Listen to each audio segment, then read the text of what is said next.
Bueno, pues vamos a dar inicio el día de hoy a esta segunda parte de las mesas programadas en torno a la temática historia y psicoanálisis, en donde historiadores y psicoanalistas estamos trabajando juntos, en este caso Mariana, Reina y yo, para llevar a cabo estas actividades durante este año que nos han permitido ir conformando el rompecabezas bastante complejo de las diferentes áreas que conforman la historia del psicoanálisis en nuestro país, algunas más conocidas, otras menos, y pensamos continuar con este trabajo el año que entra. Ahora este año nada más quedan 3 mesas para realizar de temáticas muy interesantes que ya las verán, las han visto en la publicidad que se ha hecho, y no queda más que darles la bienvenida en esta ocasión por parte del Círculo Psicoanalítico Mexicano. Antes de darle la palabra a Mariana, que es quien va a fungir como moderadora en esta mesa, pues nada más quería expresar también en nombre del Círculo pues el profundo pésame, ¿no?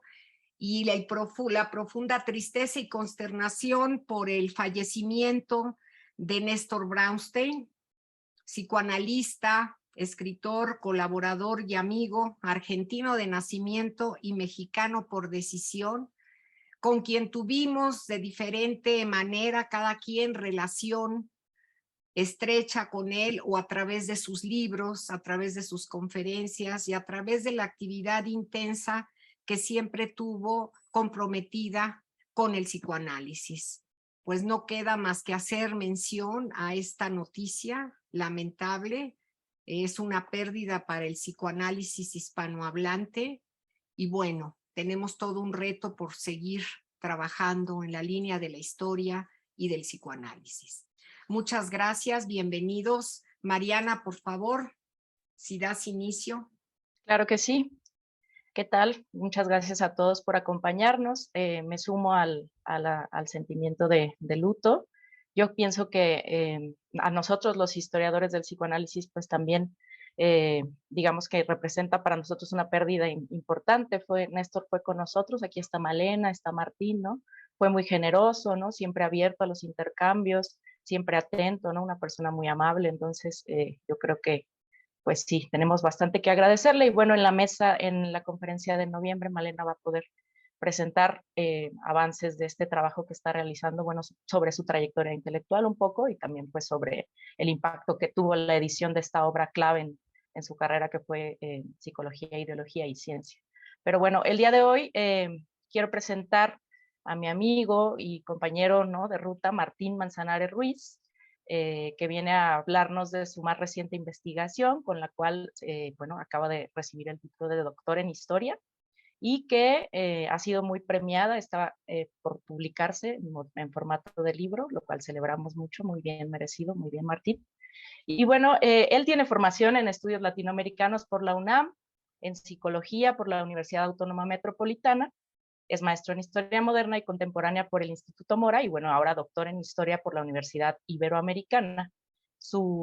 El título de su investigación es Revolucionar la mente, Organización, Asistencia y Militancia Transnacional, sí, del Cordobazo a la Revolución Sandinista, 1969-1990. Ha sido coordinador del Seminario Historia, Sociedad y Culturas, sí, en el Instituto de Investigaciones Históricas de la UNAM, desde el 2018, junto con Andrés Ríos, José Antonio Maya y Alejandro Salazar. Es miembro del Seminario Historia y Memoria del Campo PSI del Terrorismo de Estado en Argentina, que es coordinado por Luis Sanfilippo y Soledad Lastra. Y bueno, sus líneas de investigación se relacionan con la historia reciente de América Latina, la historia PSI y el estudio de los exilios en México en el siglo XX. El día de hoy nos viene a compartir una conferencia titulada El Equipo Internacionalista de Salud Mental México-Nicaragua, Orígenes, Desarrollo y Consecuencias de una Experiencia Militante Transnacional. Entonces, vamos a darle la palabra a Martín. Tienes 30, 40 minutos para desarrollar, Martín, y luego vamos a abrir una ronda de preguntas para todos para que todos los que nos acompañan pues puedan intervenir. Tienes la palabra, Martín. De Gracias. acuerdo. Muchas gracias. Antes que nada, muchas gracias por la invitación. Y nada, hacer público este duelo que vivimos no solo psicoanalistas, sino también historiadores en torno al fallecimiento de Néstor Brownstein. Yo pensaría que muchas de las cosas que hoy investigo fueron consecuencia del encuentro con sus trabajos, ¿no? Y me parece que a mí, al menos en lo personal, leer Psicología, Ideología y Ciencia, un trabajo en el que él participó, ¿no?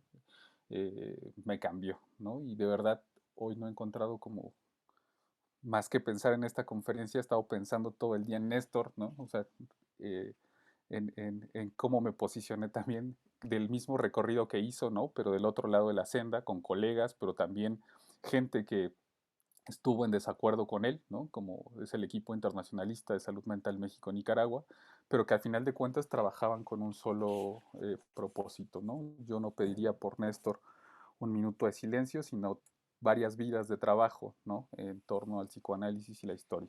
Bueno, solo quería decir eso. Voy a compartir pantalla y eso, ¿no? Comienzo. De los encuentros entre la izquierda y el mundo psi, la psiquiatría, la psicología y el psicoanálisis que se dieron en el bloque occidental a lo largo del siglo XX, algunos ejemplos ilustran aquellos cruces. El primero de ellos se halla en la propia Unión Soviética, donde las ideas de Iván Pavlov tuvieron un peso decisivo en toda una generación de psiquiatras comunistas. Los postulados del ruso ofrecieron una concepción que integraba mecanismos fisiológicos y factores sociales en una doctrina materialista, la cual fue respaldada por el PECUS. La hegemonía del modelo pavloviano entre la izquierda psiquiátrica fue avasallante. En su nombre se tachó a otras corrientes de burguesas y pseudocientíficas. Sin embargo, al estar asociado fuertemente con el Partido Comunista, perdió relevancia luego de la caída del estalinismo. Otros ejemplos de la correspondencia entre el campo de la izquierda y el campo sí se encuentran en los postulados de los freudomarxistas, pertenecientes a algunos países germanoparlantes. En Viena, por ejemplo, las propuestas de Reich y Otto Fenichel, mientras que en Alemania es apreciable el encuentro entre cientistas sociales ligados a la escuela de Frankfurt, Marx Horkheimer, Erich Fromm y Herbert Marcuse. En Francia, a través de la obra de Louis Althusser, se introdujo la relectura de Freud en el Partido Comunista francés, por vía de Jacques Lacan. Aquel proyecto prometía rescatar y redefinir las bases del marxismo. Previo a este, otras propuestas se articularon en aquel país, entre ellas la psicología concreta enunciada por George Politzer. En la década de los 60 y 70, la irrupción e influencia de la antipsiquiatría cobró una enorme relevancia entre los núcleos de Italia, Francia, Inglaterra y Estados Unidos, donde se manifestaron notables cambios asistenciales, así como la politización de los encargados de la salud mental y los teóricos de las instituciones totales, Erving Goffman, Michel Foucault, Franco Basaglia y algunos otros, así como los usuarios de los manicomios y los servicios psiquiátricos. En esos ejemplos, que resultan los más conocidos para un público especializado, América Latina parece mantenerse al margen de los acontecimientos, o surge como un mero receptor pasivo. Si bien es cierto que aquellas usanzas, autores e ideas provenientes de Europa y Norteamérica fueron determinantes y hasta ordenadoras entre expertos de la salud, militantes e intelectuales, como ha señalado mi querido amigo Mariano Rupertus, el lugar de esto no se limitó a un lugar pasivo. Los agentes locales establecieron lecturas, traducciones y generaron posiciones análogas o disímiles a las de sus pares norteamericanos y europeos. Aquellas relecturas estuvieron mediadas por las particularidades de los procesos sociales, políticos y económicos del espacio y tiempo que habitaron.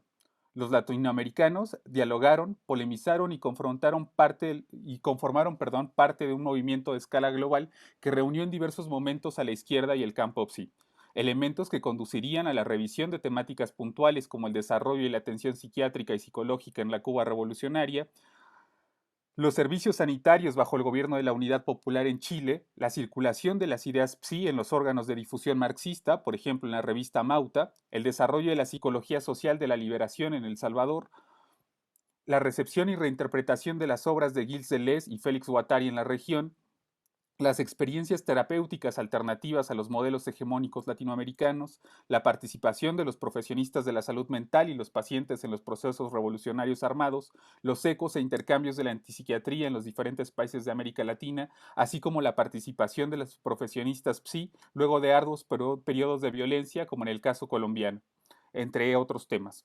Algunos de estos tópicos ya han comenzado a ser investigados desde la historia. Sin embargo, en ese abanico que aún es pequeño, el lugar de los países centroamericanos es limitado, siendo el trabajo de Ignacio Martín Baró el que ocupa un lugar más atractivo para ser estudiado, pero solo por psicólogos. En relación con la problemática que aquí se aborda, donde se vinculan tres espacios diametralmente diferentes, Argentina, México y Nicaragua, en cada uno de los países se han producido trabajos sobre el campo PSI, aunque sin ninguna conexión entre estos. En el caso argentino, la historiografía ha explorado las trayectorias que vinculan a la izquierda y a la salud mental.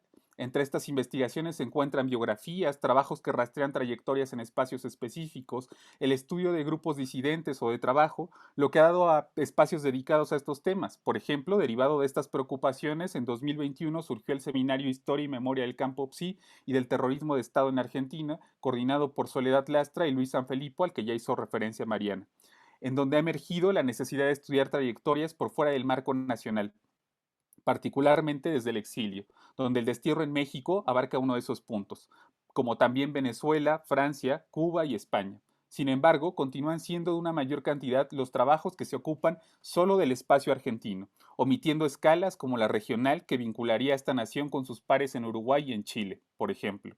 En el caso mexicano, los exiliados que están en medio del campo de la salud mental y la izquierda han sido objeto de estudio para conocer los aportes que realizaron en este país, no solo los conosureños. Un caso singular lo compone la presencia de Eric Fromm, estudiada por Mariana Reina, o la recepción de Herbert Marcuse, del cual tengo el enorme y me enorgullece muchísimo la recién publicación que hice con Mariana en torno a la recepción de este entre los estudiantes mexicanos universitarios. Los estudios sobre los emigrados a México durante la década de 70 privilegian la influencia que dejaron en el campo sanitario, educativo y editorial, pero se despolitiza el trabajo de los exiliados. Su trabajo o se ve como un interludio lejos del cono sur. Por otra parte, lo que compete al campo PSI con la última revolución triunfante en el continente, la del Frente Sandinista de Liberación Nacional en Nicaragua, es un tema escasamente estudiado. Pese a que se diferenció de los servicios y teorías provenientes de la Unión Soviética ligadas con el pavlovismo y la reflexología. También tuvo diferencias con el modelo cubano, la identidad de los servicios en salud mental acogidos por los sandinistas resultó ecléctica, al combinar diversas psicotécnicas psicoterapéuticas, núcleos teóricos disímiles, modelos de atención, tiempos de aplicación, entre otras variables que son atractivas para su estudio. ¿Qué conexión puede haber entre estos tres espacios de América Latina bajo las coordenadas del campo PSI la izquierda? El de la formación y participación del equipo internacionalista de salud mental México-Nicaragua. A partir de esa experiencia, se consideró imperante realizar un trabajo en derredor de este viaje, debido a las repercusiones que tuvo entre la nueva izquierda y los profesionistas latinoamericanos de la salud mental reunidos en aquella. Si bien la investigación puede entenderse como una extensión de la presentada en mi investigación de maestría, cuyo análisis no hizo restricciones teóricas ni políticas de los que arribaron, existe una diferencia sustancial al rastrear trayectorias puntuales, así como sus redes a través de una mirada transnacional, regional y local, por lo cual se amplió el marco temporal. Sin embargo, ¿qué sabemos del equipo? ¿Qué narrativas están presentes en esta experiencia? Es un tema en el cual me podría extender si así lo desean, pero quisiera partir a partir de una específica, una ofrecida por la UAM Xochimilco. La imagen es borrosa, pero trataré de recuperar algunos de los aspectos que aquí se señalan. Cito. Un grupo de profesionales mexicanos, entre los que se encuentran maestros e investigadores de ciencias biológicas y de la salud de la Unidad Xochimilco, está asesorando a Nicaragua en diferentes aspectos de la salud y la educación. Es evidente que con la situación de asedio, ataques constantes e invasión que sufre el pueblo nicaragüense, crea entre su gente estados de tensión, angustia y temor. Esto sucedía con mayor intensidad al principio. Ahora el pueblo se ha organizado y todos luchan solidariamente con enorme coraje. Ello muestra su salud mental. Así señaló la doctora Silvia Berman, investigadora de la Unidad Xochimilco, quien participa en esta brigada denominada Equipo Internacionalista de Salud Mental México-Nicaragua. Al triunfo de la revolución sandinista, las autoridades se plantearon cambios sustanciales en todos los órdenes de la vida nacional, y como problemas prioritarios surgieron el de la educación y el de la salud. En este marco surgió la invitación formulada a la Unidad Xochimilco por el decano de la Facultad de Ciencias Médicas de la Universidad Nacional de Nicaragua, el doctor Fabio Salamanca. Se organizó un equipo de 12 especialistas, psicólogos, psiquiatras y psicopedagogos que desde octubre de 1981 viajan mensualmente al país centroamericano. Allí, explica la doctora Berman, permanecemos 10 días. Con el Departamento de Obstetricia colaboramos con la instauración de un método psicoprofiláctico para aliviar los dolores de parto y en la aportación de elementos para la estimulación temprana de los niños. En el Hospital Psiquiátrico del Ministerio de Salud hemos impartido seminarios sobre salud mental, psicoterapia de grupo, grupos de admisión, psicoterapia de familia, etc. Estas actividades están orientadas por una concepción revolucionaria de la salud mental, que enfatiza no el enfoque individual, si bien este es utilizable, sino una perspectiva colectiva. Por ello damos importancia tanto al aspecto biológico como al psicológico y al social, insistiendo en la relación entre estructura social y salud mental. Fin de la cita. Si bien la nota permite aproximarse a la posición del gobierno nicaragüense, a las impresiones que la comunidad universitaria mexicana tenía sobre Nicaragua, a la revolución sandinista, la condición psíquica del país luego del conflicto armado, las interrogantes y vacíos resaltan en la nota. ¿Cómo llegó Silvia Berman a establecer contacto con los nicaragüenses? ¿No? Perdón. Además, quienes, aparte de ella, coordinaban el equipo internacionalista de salud mental. ¿No? De entrada señalaré algunos aspectos importantes y que son del dominio público en la memoria en torno a esta experiencia. ¿No? Se sabe que además de Berman, Marie Langer y el psiquiatra Ignacio Maldonado coordinaron desde el inicio esta tarea, ¿no? Y a esto volveré más adelante. Berman, Langer y Maldonado, previo a la formación del equipo, compartieron recorridos vitales, profesionales y políticos. Se exiliaron en México luego de haber vivido un proceso de persecución en la década de 1970 y haber sido objeto directo de agresiones de los grupos de la derecha peronista, y más tarde de la última dictadura militar argentina en diferentes tiempos y latitudes. Su formación médica se había inclinado por la psiquiatría, el psicoanálisis y las psicoterapias de base grupal. Fueron militantes de izquierda, adoptando estrategias diferentes y asumiendo diferentes grados de participación. Fueron lectores de Marx y Freud. Habían intentado llevar a cabo transformaciones sanitarias, sociales y políticas en su país. Manifestaron su solidaridad con las luchas sociales de Europa y del tercer mundo, que los llevaron a establecer vínculos de trabajo y amistad con diferentes profesionales de la salud mental, intelectuales y militantes de izquierda en alrededor del mundo. Sin embargo, con esta información que es del todo conocida, las interrogantes y vacíos siguen resaltando.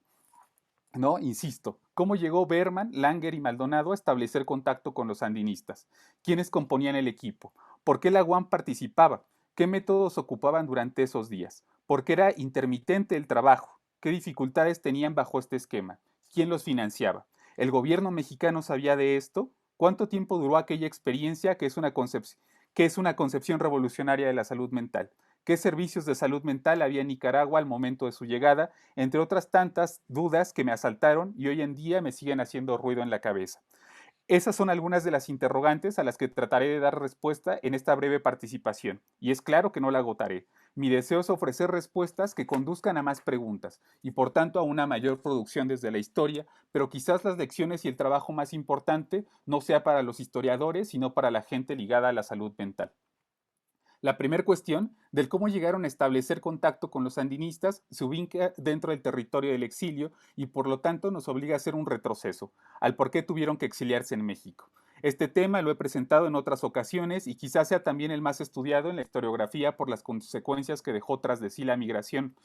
Desde finales de los años 60 y 70, los profesionistas sanitarios vinculados con la salud mental tuvieron una participación activa en el campo y en el espacio público, que los llevó a abrazar las consignas de transformación social y de democracia radical desde la izquierda. Sin embargo, en el caso de las experiencias de esta primer coordinación del equipo internacionalista de salud mental, habría que regresar un poco más. A finales de la década de 1950, Argentina vivió una serie de transformaciones políticas y sociales que signaron un periodo de inestabilidad que ha perdurado hasta el siglo XXI. Se pasó de un gobierno que fue un híbrido de democracia de masas, corporativismo y autoritarismo, que favoreció a la clase obrera y a la clase media, a un ciclo largo de deterioro del Estado, caracterizado por la inestabilidad política y económica que transitó entre gobiernos semidemocráticos y dictaduras. El plano sanitario del país fue afectado por estos cambios políticos y económicos, pero casi a finales de la década de 1960 se tradujeron en la pérdida de apoyos para las universidades públicas, la incapacidad para brindar servicio en hospitales y el decrecimiento de la capacidad instalada en los edificios públicos. En medio de este panorama, se dieron los primeros ecos del modelo de salud mental lanzado desde la Organización Mundial de la Salud, el cual buscaba restar fuerza al modelo del hospital psiquiátrico, los cuales repercutieron en las ideas psilocales, así como entre las profesionistas o aspirantes a hacerlo. Uno de ellos, Ignacio Maldonado, un joven que se había recibido como médico y se dirigía a Heidelberg, Alemania, para especializarse, originario de Córdoba, Maldonado encontró la motivación suficiente para dominar una disciplina que comenzaba a transformarse, la psiquiatría. Esta metrópoli no solo contaba con una alta politización entre los obreros y la juventud universitaria. Además, en 1918 fue el epicentro del movimiento de reforma y democratización de la universidad pública en América Latina. Por otro lado, sus espacios fueron testigos de la recepción y circulación de diversas ideas psiquiátricas, psicológicas y psicoanalíticas. Para no ir tan lejos, el caso de Néstor o de Marcelo Pasternak darían cuenta de esta situación. Cuando Maldonado tomó la decisión de especializarse en psiquiatría, marcó diferencia del paradigma tradicional de orientación organicista y ligado al asilo. Maldonado decidió dirigirse a Heidelberg para formarse con Karl Jaspers, quien era un referente para algunos de los psiquiatras latinoamericanos, por ejemplo, para Honorio Delgado y el grupo de profesionistas que formó en Perú por la publicación de su trabajo Psicopatología General, traducido al castellano en la propia Argentina en 1951. Sus postulados teóricos y clínicos tuvieron como referencia a corrientes tales como la filosofía de Hegel, el positivismo, el psicoanálisis y la fenomenología. Además, Jaspers había acuñado el método biográfico en la psiquiatría, el cual dio la oportunidad a los enfermos de relatar la percepción de sus síntomas. Como ya se señaló, en el mundo occidental, incluido Argentina, el psicoanálisis había comenzado a ganar terreno en la práctica clínica privada y en los servicios sanitarios públicos. El saber freudiano se alzó como uno de los agentes reformadores de la psiquiatría y el tratamiento de las enfermedades mentales, pues demostró ser una técnica no represiva, moderna y científica. Sin embargo, no era la única corriente que se disputaba la hegemonía en el campo psi. En este universo también estuvieron la reflexología soviética, la psiquiatría social, la psicología experimental, la psiquiatría dinámica, la psiquiatría biológica, por mencionar algunas de las corrientes que más tarde cerraron filas y fueron antagónicas entre sí. Cuando Maldonado llegó a Alemania, Jaspers se había incorporado a la Universidad de Basilea en Suiza, por la que no pudo formarse con él. Empero conoció a Karl Graf Durkheim y el proyecto que dirigía en la Todtmoot Roots en la Selva Negra. Ese encuentro entre el ex-nazi y Maldonado fue fundamental para este último, pues le permitió pasar de las lecturas de Jung a las lecturas de Freud. Ahí también se enteró de la existencia de una psicoanalista de origen vienés radicada en Buenos Aires, Marie Langer, quien además fue fundadora de la Asociación Psicoanalítica Argentina, cuya trayectoria política y orientación clínica provocó entusiasmo en Maldonado, pues sus propuestas y militancia política. Valga señalar que Maldonado no entró en contacto por la vía cordobesa del psicoanálisis, la cual Fernando Ferrari ha identificado entre los discípulos de Gregorio Berman, situados en la carrera de psicología y en la carrera de medicina interna del Hospital de Clínicas. Mimi Langer, como la llamaban sus familiares, amigos y más tarde pacientes, compañeros de militancia y la gente del gremio, era originaria de Viena. Langer provenía de una familia con los suficientes recursos monetarios que le permitieron estudiar medicina, pero fue limitada por las condiciones de género y por su ascendencia judía en un contexto en el que ya gobernaba el Frente Patriótico de orientación fascista y católica. No fue aceptada como galena en los hospitales públicos, por ello continuó formándose en el estudio de la psique en el Instituto Psicoanalítico de Viena que dirigía el propio Freud. En 1932 se afilió al Partido Comunista Austriaco y acorde a las biografías que se han escrito sobre ella, en un contexto de avance del nazismo y de una política homologada por la empresa freudiana que impedía a los psicoanalistas militar en partidos políticos o atender a militantes, Langer se vio enfrentada a un dilema que confrontaba la vida profesional y la vida política. Decidió salir de Austria, pero no lo hizo en búsqueda de un refugio neutral. Junto a su segundo esposo, el doctor Max Langer, se incorporaron a las brigadas internacionalistas defensoras de la Segunda República Española durante la Guerra Civil.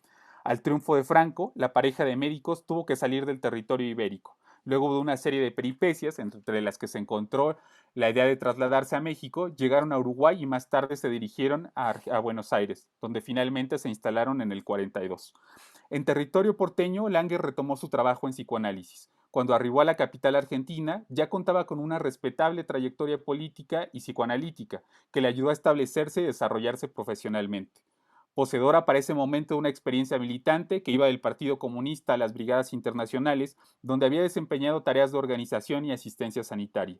Además de esa sagacidad política, también había incorporado bienes objetivados, pues poseía una biblioteca personal, así como bienes incorporados en lecturas, ideas, habilidades y valores ligados al psicoanálisis. Estos últimos estaban fundamentados con el contacto directo con el núcleo de trabajo de Freud y del análisis con Richard Sterba. Además, manejaba diferentes idiomas y comprendía la bibliografía producida por las corrientes hegemónicas, particularmente por Freud y Melanie Klein. Por tanto, conformó la suma de un capital social de interconocimiento derivado de su experiencia formativa y su conocimiento del psicoanálisis. Así, los capitales que presentó Langer ante la asociación eran imposibles de despreciar entre quienes buscaban formar la primera sucursal ligada a la APA en el subcontinente. Gregorio Berman también se incorporó a las brigadas médicas al tiempo que el matrimonio Langer, pero en el Frente Madrid. Se encargó de la atención neuropsiquiátrica de los afectados por la Guerra de España. Fue en medio del combate donde se reconcilió con la lectura de Freud. La teoría del psicoanalista vienés le ayudó a iluminar aspectos de la patología y los síntomas de los combatientes, como había sucedido con una generación de psiquiatras coetáneos a Berman, debido a que la posición política de este había permanecido cercana al Partido Comunista Argentino, hasta la Guerra Civil Española. Veía en el psicoanálisis una ciencia reaccionaria y próxima a la ideología norteamericana.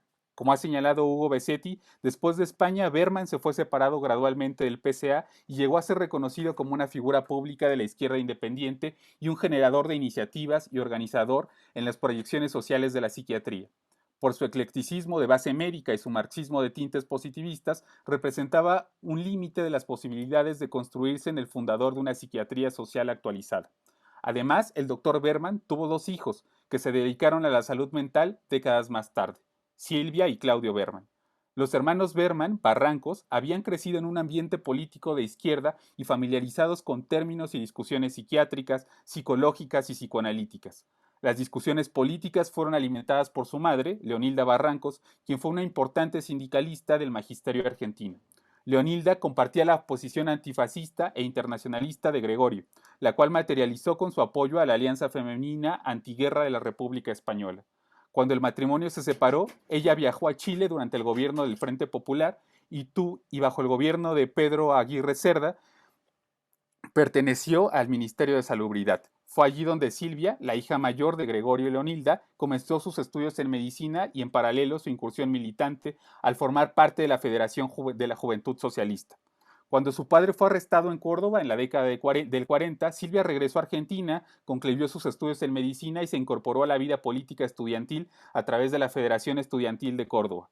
La ciudad llena de actividad política, cuyos protagonistas fueron obreros y estudiantes, en especial del gremio PSI, valdría la pena de ser estudiada exhaustivamente, pues concentró actividades fundamentales para el desarrollo del campo. Silvia continuó sus estudios de psiquiatría y más tarde realizó un posgrado en salud pública en Harvard. Finalmente se instaló en Buenos Aires, donde estuvo a cargo del servicio de psicopatología del Policlínico Finocheto, al sur del Gran Buenos Aires. Alternó sus responsabilidades en la clínica con la docencia en la especialidad en psiquiatría en la Universidad de La Plata y en la Universidad de Buenos Aires. También formó parte del comité de la redacción de la Revista Latinoamericana de Psiquiatría, dirigida por su padre, y acompañó a este en sus viajes por Europa, Asia y América Latina. Además de colaborar para diversos medios impresos, estas experiencias le llevaron a reafirmar las convicciones políticas de izquierda de sus progenitores, pero también a compartir posición frente a los temas sanitarios con su padre, que en términos burdianos podría entenderse como la perpetuación de la estructura social que poseían como familia ligada a la izquierda y el campo PSI. Pese a ser coetáneos de la misma ciudad, Berman y Maldonado nunca se conocieron en Córdoba.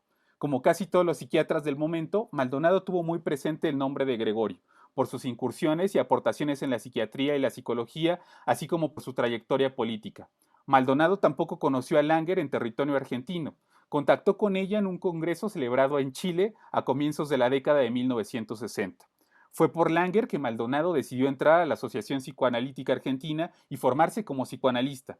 Por su parte, Silvia, que se había mudado a Buenos Aires y trabajaba muy próxima a la línea psiquiátrica de su padre, la psiquiatría comunitaria, escribió una reseña del libro Maternidad y Sexo de Marie Langer en 1952. Calificó al libro de serio y acabado y a la vienesa de mujer sensible y aguda. Además, reconoció que era un avance respecto al psicologicismo de Freud y señalaba los vacíos del libro enfocado en las mujeres de clase media y en la omisión de las mujeres del pueblo argentino y su falta de fundamentos sociológicos. Ese fue el primer contacto entre Berman y la vienesa, el cual resultó crítico pero cordial con el trabajo de la europea. Las trayectorias de Mary Langer, Ignacio Maldonado y Silvia Berman se encontraron en la capital argentina en la década de 1960 y se articularon en propuestas concretas hasta 1974, junto a otros trabajadores sanitarios, cuando se dieron las mayores transformaciones en el campo de la salud mental.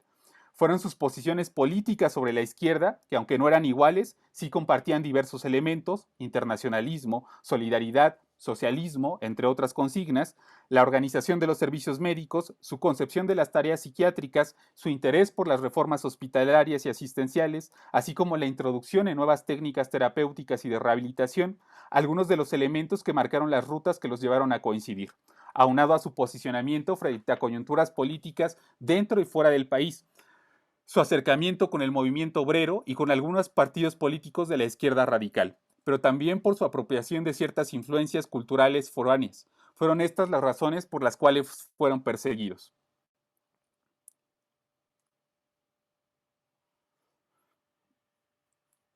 Cuando María Estela Martínez de Perón asumió la presidencia y designó a José López Rega como su secretario personal en Argentina, a través del desvío de recursos del Ministerio de Bienestar Social, López Rega formó la Alianza Anticomunista Argentina, grupo paramilitar que comenzó a operar y condujo una campaña de amenazas, asesinatos, detenciones, secuestros y torturas en contra de políticos, trabajadores e intelectuales de izquierda. Entre las primeras listas que emitió la AAA se encontraba el nombre de Mary Langer. Ella tenía familia en México y buenas relaciones con la comunidad psicoanalítica mexicana. Arribó a mediados de 1974. Meses más tarde, Ignacio Maldonado se dirigió a Cuba a un congreso de salud mental convocado por la Organización Mundial de la Salud. Se enteró que su casa había sido allanada por la AAA mientras estaba de tránsito por México. Cuando regresaba a Argentina, Langer lo convenció de quedarse. Partiendo de los elementos ofrecidos por Marina Franco, se considera en este trabajo que el proceso político que va del tercer peronismo a la dictadura militar posee una continuidad relativa, particularmente en lo que respecta a la implementación de prácticas represivas y en la configuración del llamado enemigo interno. Esto se confirma a través de la estereotipación del caudillo, de los cuales acá les pongo unos recortes, ¿no? En el cual se pueden ver los encabezados, en los cuales se tacha a algunos de estos participantes como de promover valores contra la familia argentina y de ser promotores de drogas, de la homosexualidad y de la izquierda, o de estar en contra de los verdaderos psiquiatras y médicos, que serían los psiquiatras peronistas, ¿no? Este es espacio para otra discusión, pero bueno, estos son los ejemplos que acá les traigo, ¿no? Y bueno, como propuesta de esta continuidad que hubo entre el tercer peronismo y la última dictadura militar, traigo como ejemplo la cita del capitán de navío Irán Campo, secretario de Salud, quien señalaba, cito, centros asistenciales de salud mental habían sido convertidos en lugares de adoctrinamiento subversivo. Algunos hospitales habían sido ocupados por fuerzas militares para realizar su intervención, encontrando claras pruebas de su utilización como aguantaderos y refugios de la guerrilla. Imprentas dedicadas a la confección de material pornográfico, promiscuidad sexual entre los internados psiquiátricos, alentada por propaganda que lo vio justificado a través de una suerte de liberación de depresiones psíquicas, ¿no? Esta cita es de 1983, cuando Isabel ya no estaba en el poder. La Coordinadora de Trabajadores de la Salud Mental y el Centro de Documentación e Información, proyectos en los cuales se vieron inmersos estos tres personajes, Langer, Berman y Maldonado, continuó con sus labores hasta 1976. Sin embargo, en distintos momentos, la comunidad reunida allí sufrió allanamientos y detenciones que llevaron a varios de sus agremiados a salir del país, algunos con rumbo a Europa, Brasil, Venezuela y por supuesto a México. Fue en ese año que Silvia Berman salió de Buenos Aires.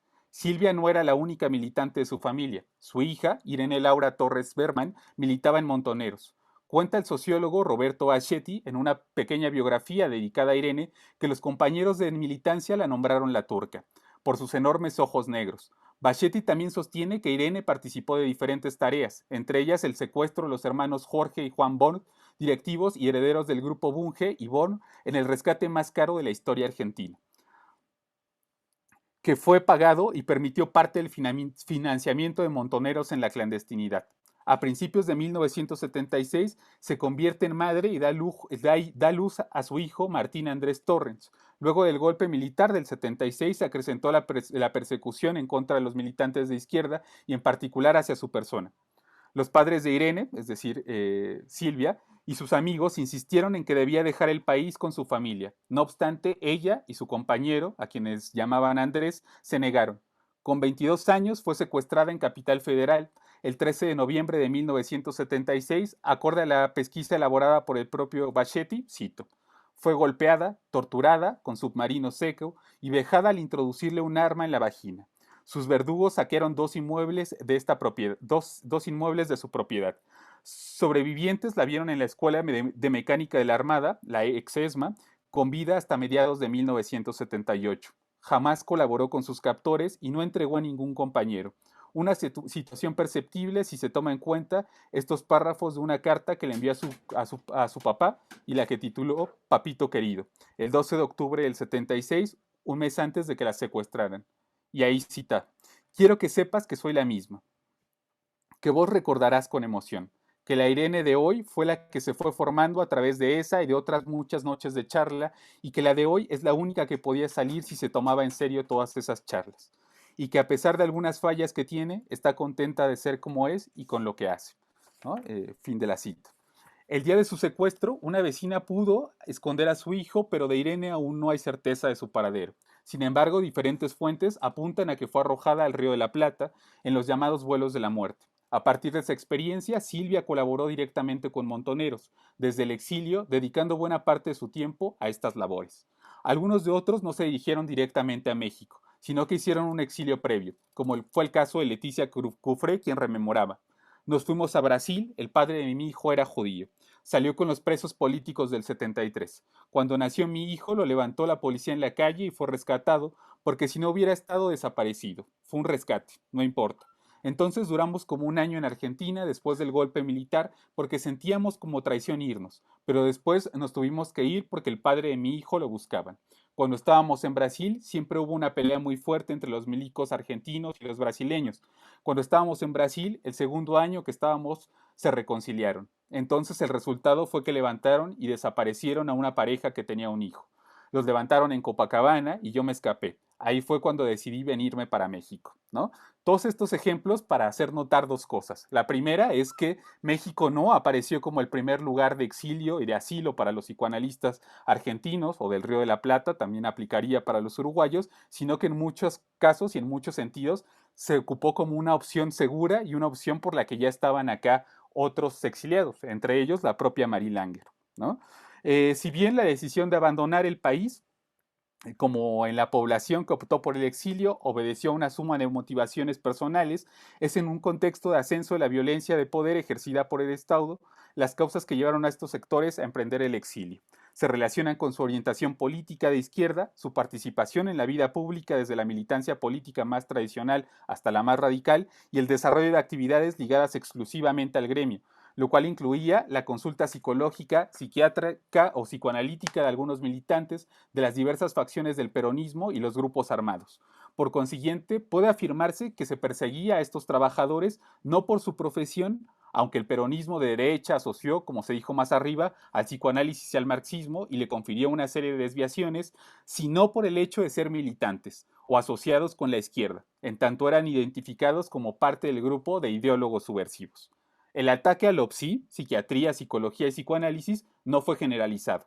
El exilio de los profesionales en este campo obedeció, en parte, y como se ha escrito Silvina Jensen, a destierros secundarios, o sea, migraciones que son consecuencia del hostigamiento y la intimidación de un miembro de la familia. De la misma manera, aquel profesional de la salud mental que fue perseguido se debió en gran parte a su militancia y a su participación en las transformaciones gremiales e intervenciones políticas que tuvieron durante la segunda mitad del 60 y del 70. La mayor parte de los exiliados, entre ellos los que aquí se estudian, tuvieron una participación en este sentido, ¿no?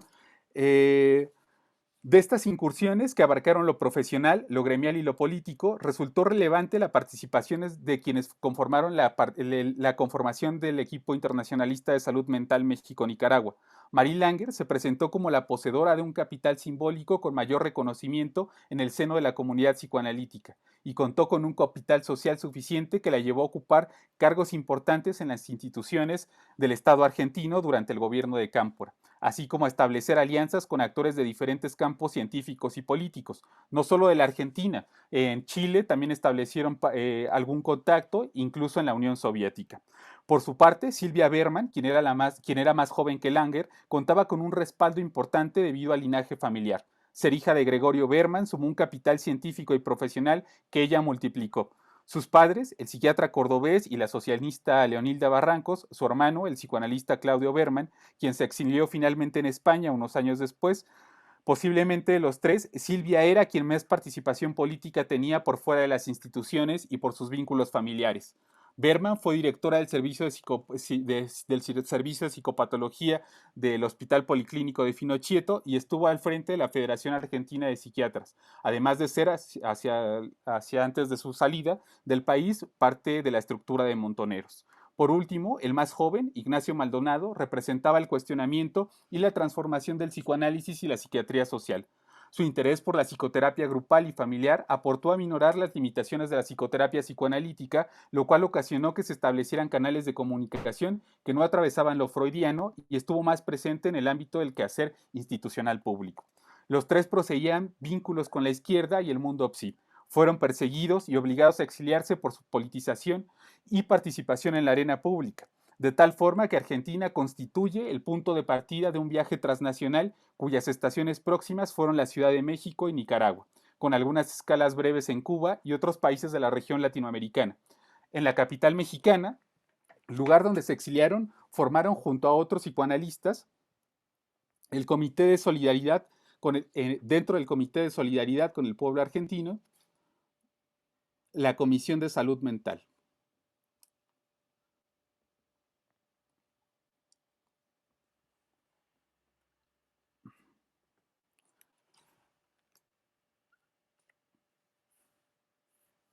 La cual sirvió de plataforma para demandar la caída de la dictadura y el esclarecimiento de detenidos y desaparecidos. Fue a través de esta que establecieron lazos de trabajo con instituciones, para no ir más lejos, el Círculo Psicoanalítico Mexicano, pero también se encontrarían universidades públicas y privadas que vivían un momento de reforma. La labor del equipo reunido en el COSPA se documentó en buena medida a través de la Gaceta de los Trabajadores de la Salud Mental Argentinos en México, la cual desde el segundo número cambió el nombre a Presencia de los Trabajadores de la Salud Mental Latinoamericanos en México, debido a que varios de los colegas que compartían la profesión se sumaron a este proyecto. Dentro del primer número se expuso una declaración de principios, la cual aseguraba trascendía toda forma de política o partidaria para acompañar a la lucha del pueblo argentino contra la junta militar. Voy a citar solo algunos de los principios que tenían dentro de esta casa. 1. Aunar esfuerzos con otros organismos que se propagan objetivos similares de solidaridad y denuncia. 2. Denunciar que todo ataque hecho desde la junta militar que atente contra cualquier trabajador de la salud mental, sea cual fuere su afiliación política. 3. Denunciar todo ataque contra las instituciones asistenciales, profesionales, docentes y de investigación, así como los planes de la Junta Militar que sustentan dichas acciones. 4. Ofrecer nuestros servicios profesionales en solidaridad con las necesidades de los exiliados. 5. Elaborar proyectos de estudio e investigación que signifiquen un aporte de lucha de nuestro pueblo y que respondan a la vez los intereses de la comunidad de exiliados. Extendemos este compromiso tanto a los países que ya han despertado a una nueva realidad democrática como a las que aún luchan por su liberación, en el marco de la tarea dirigida a contribuir a la liberación de nuestro país, a la colaboración y participación de los trabajadores de la salud mental en México que sean solidarios con nuestros propósitos. En esta declaratoria, como se podrán dar cuenta, una de las limitantes que estaba implícita era la implicación con la realidad mexicana. Si bien estaban preocupados por algunas de las temáticas que se vivían, pues México no escapaba a estas luchas sostenidas durante la Guerra Fría, los argentinos y otros exiliados se limitaron a su participación por los peligros que implicaba la deportación. Sin embargo, encontraron un fuerte trabajo dentro de la atención a exiliados, no solo a sus connacionales, que representaban poblaciones de diferentes edades, géneros y regiones, pues luego extendieron una consulta a exiliados de todas las latitudes de América Latina. Uno de los casos que les proporcionó contención y que fue vital en la trayectoria de estos trabajadores fue la atención a los miembros del Frente Sandinista de Liberación Nacional, pues a su llegada a México se encontraron con estos. De lo que sabían Marie Langer, Ignacio Maldonado y Berman, señalaban en algún escrito: sabemos algo de Sandino y su lucha antiimperialista, del legendario general de hombres libres, la conocida crueldad de la dictadura de Somoza que había de durar 43 años.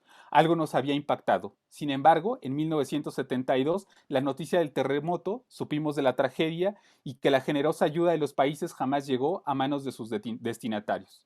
En 1978, con esta poca información que tenían sobre los sandinistas, arribaron varios nicaragüenses a la Ciudad de México. Entre ellos se encontraban Ernesto Cardenal, Joaquín Cuadros y Álvaro Baltodano, quienes eran parte de la dirección de la fracción tercerista del Frente Sandinista de Liberación Nacional. Valga señalar que entre el 74 y el 76, el Frente Sandinista vivió una profunda discusión sobre la estrategia y los métodos de lucha armada, de la cual surgieron tres tendencias: la tendencia proletaria, cuyos planteamientos exigían un análisis científico de la realidad nacional y el empleo de métodos marxistas; la tendencia de la guerra popular prolongada, que simpatizó con las ideas guevaristas y del foco guerrillero; y finalmente la tendencia tercerista, que buscó una amplia alianza con sectores liberales y conservadores antisomocistas, a la par que articulaba la insurrección popular y el anuncio de un nuevo gobierno conformado por líderes no vinculados con los sandinistas, buscando el reconocimiento de gobiernos no socialistas y evitando el enfrentamiento con Estados Unidos. Finalmente, esta sería la fracción que triunfaría, ¿no? De vuelta a México, el país ocupó un lugar primordial en la lucha sandinista. Desde el 77, México apoyó no solo desde sus autoridades y organizaciones políticas nacionales de izquierda, también desde los militantes exiliados. Como apunta el exiliado argentino Abel Bozakovsky, México además era un país de resonancia política propagandística para toda América Central y fue muy importante para la lucha del Frente Sandinista. Podemos hacer una analogía de la acción propagandística que realizó el Frente en el exterior de Nicaragua con la que impusieron los vietnamitas. Dentro de ese escenario, México jugó un papel importante. Particularmente dentro del exilio argentino, PRT y Montoneros representaban aliados fundamentales, pues tenían formación política, conocimiento de la lucha armada y disposición a combatir contra el imperialismo. Ernesto Cardenal, reconocido por su producción literaria, había sido nombrado embajador plenipotenciario en la nueva Junta de Gobierno y visitó el COSPA en 1978. Esto como parte del programa de formalización de las relaciones del Frente Sandinista. Además, sostuvo una reunión con los montoneros exiliados, les ofreció una conferencia y recitó poesía. Aunado a esto, fue entrevistado por la esposa de Ignacio Maldonado. En esa charla, Cardenal sostuvo: lo que más me interesa y lo que más hago es poesía, pero me interesa de la misma manera que les interesaba a los profetas, es decir, un medio para conseguir un fin. Y un fin que persigo es denunciar las injusticias y anunciar que el reino de los hombres libres está cerca. Fin de la cita. Por lo tanto, México ocupaba un lugar importante dentro de esa agenda internacional, pues además sirvió como retaguardia informal más allá de las fronteras limítrofes de Nicaragua. Esto como consecuencia de obtener garantías de refugio por el presidente López Portillo, por si tuvieran que salir de Nicaragua o Costa Rica, donde se encontraba la dirección. Acuerdo tomado después de esa reunión entre el presidente de México y los nicaragüenses. Entre marzo y julio de 1978 comenzó un diálogo entre estas fracciones. Y fue en ese mismo año que, como consecuencia de los embates entre la Guardia Nacional y el Frente Sandinista, resultó bombardeada la ciudad de Estelí. Luego de una serie de peripecias, había podido llegar a la Embajada de México un grupo que se trasladó a la Embajada de México en Managua y más tarde al Distrito Federal. A la par de la recepción de los nicaragüenses, el movimiento peronista montonero reunido en el COSPA desarrollaba una agenda internacional para llevar a cabo actividades de solidaridad y establecer vínculos con otros movimientos revolucionarios, con miras a enfrentar por la vía armada a la dictadura militar. Los nicaragüenses practicaron sus ejercicios militares en territorio mexicano y establecieron contacto con militantes de otros lugares, lo cual demuestra la soltura y el apoyo que les brindó el gobierno mexicano. Los sandinistas refugiados la estaban pasando mal anímicamente. Fue ahí cuando la responsable médica, Chayo, se dirigió con los trabajadores de la salud mental latinoamericanos en México para solicitar su ayuda. A los argentinos se les comunicó que los centroamericanos habían comenzado a desmoralizarse. Bebían en vez de estudiar, También estaban preocupados por la venganza que pudiera arremeter el somocismo en contra de sus familias y sentían impotencia de estar lejos de la lucha. Por ello, Chayo, responsable política, contactó a los trabajadores de la salud mental latinoamericanos en México para una reunión, de la que señalaron Langer, Maldonado y Berman. Cito: para ellos, encontrarse con psicoanalistas, psiquiatras y psicólogos podría significar ser considerados locos. El compañero explicó a caras bastante perplejas la causa de la reunión. Después nos presentamos Silvia, empezaba a explicar que éramos militantes antes que ser profesionistas, que ella tenía a una de sus hijas desaparecida y a su único hermano preso. Sin embargo, cuando les pedimos que nos contaran ahora ellos sus vidas y sus dificultades actuales, se produjo el silencio más incómodo. Después un compañero de aspecto muy agradable, algo mayor que los demás y de modales seguro, empezó a hablar. Nos dimos cuenta recién al rato que a través de sus preguntas quiso averiguar realmente si podíamos servir para resolver sus problemas. Primero preguntó: sé que entre los chilenos exiliados hubo muchos casos de suicidio. ¿Por qué será? Nosotros, un poco descolocados, respondimos como pudimos, y después ya enfocados directamente en la problemática candente.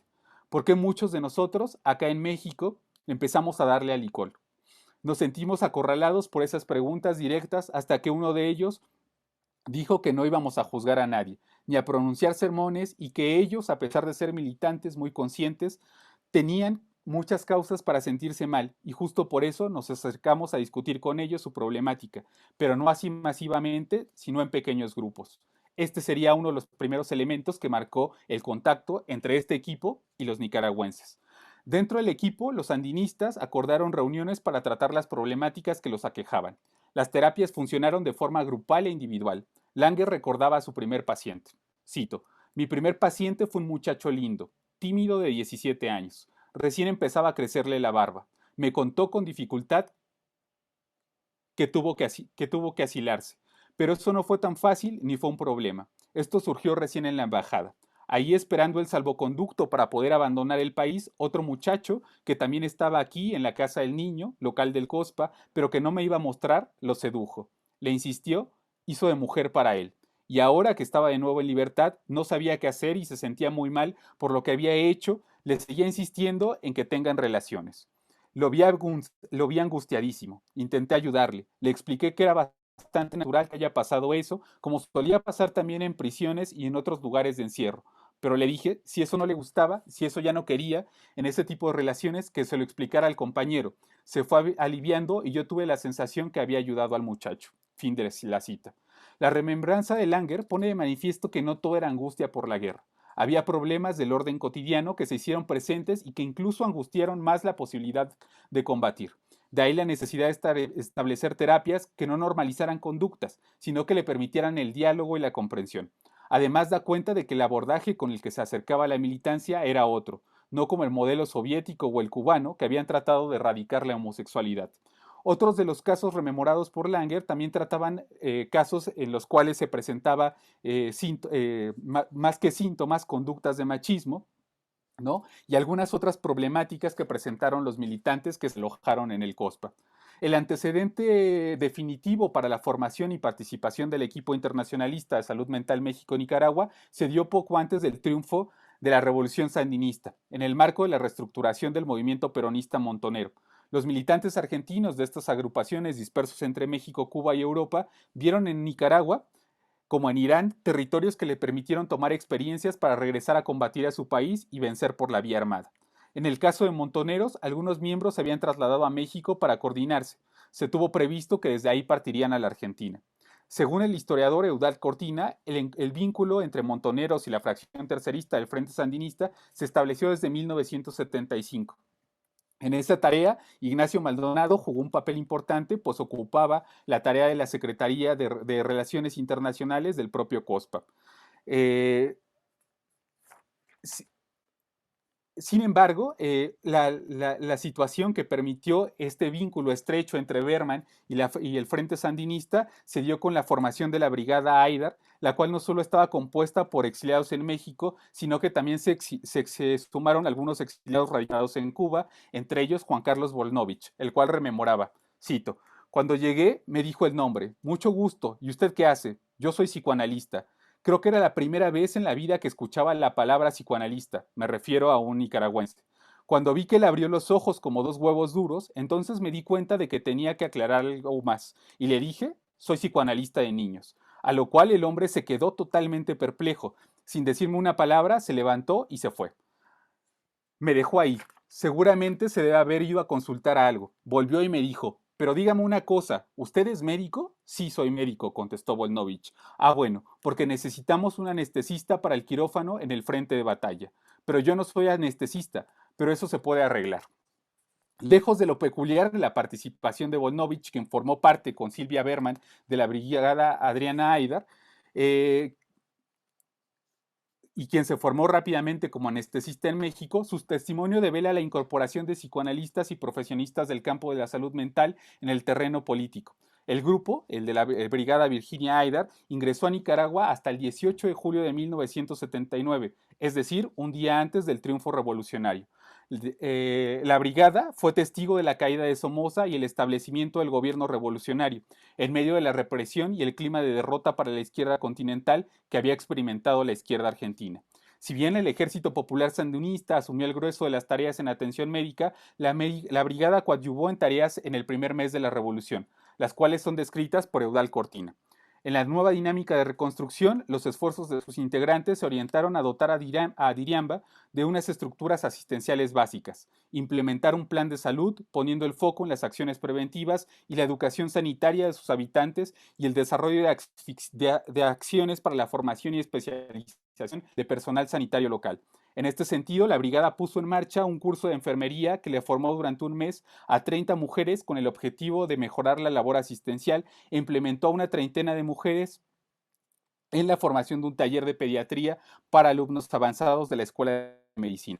Esta acción fue desarrollada por el pediatra Pedro Sasquerra, que junto al sanitarista José Carlos Escudero se sumaron al grupo durante 2 semanas. La actividad pediátrica desarrollada por Volnovich, la enfermera Mercedes Inés Moya y el propio Sascarreta concentró buena parte de los esfuerzos de la brigada. Como se darán cuenta, entonces, las conexiones que enunciaba en la nota publicada por la UAM Xochimilco se ven desvanecidas. No fue la invitación a través de la Universidad Autónoma de Nicaragua, sino que son estos antecedentes los que permitieron establecer contacto con Nicaragua. Creo que he rebasado los 40 minutos. Quisiera solamente señalar algunas de las particularidades que va a tener este equipo, que como se darán cuenta también a través de estas pequeñas citas y de esta larga introducción, que la principal protagonista de estos primeros encuentros fue Silvia Berman, ¿no? Me parece que eso va a contracorriente de lo que se cree en la memoria y de lo que ha perdurado en la memoria colectiva de algunos psicoanalistas, en las cuales Marie Langer, que tuvo un papel fundamental durante los siguientes años, y que regresaré a esto durante las preguntas si quieren, pero que me parece importante rescatar la figura de Berman como este articulador, ¿no? Es decir, fue Berman en los años de 1981 quien invita a Marie Langer y a Ignacio Maldonado a sumarse dentro de esta coordinación, y estos a su vez invitan a una serie de personajes exiliados, entre los cuales se encuentran varios nombres conocidos, ¿no? De los cuales solamente quisiera rescatar algunos, ¿no?